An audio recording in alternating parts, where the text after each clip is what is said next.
Before ko na kilala si DepEd, I was an entrepreneur back then. And then, medyo nabudol, na-scam. So, dahil doon, nagkaroon ako ng mga unexpected outstanding balance sa aking credit card. Tapos, that time, nabuntis din ako. And dumating si pandemic.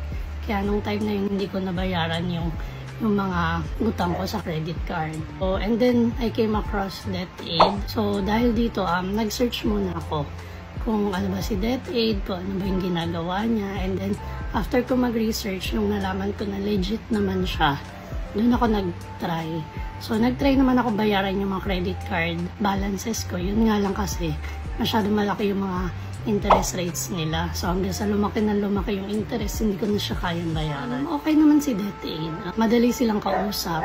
Actually, isa lang yung person na kausap ko si Miss Ming. So, siya yung nag-explain lahat ng process. And then, I trusted the process naman. And then, 30 months yung program na kinuha ko sa DepEd. And then, after that, ayun nga sa tuloy-tuloy yung pagbayad ko and then yung mga kailangan kong gawin. So, sila yung nakipag-mediate dun sa mga creditors ko.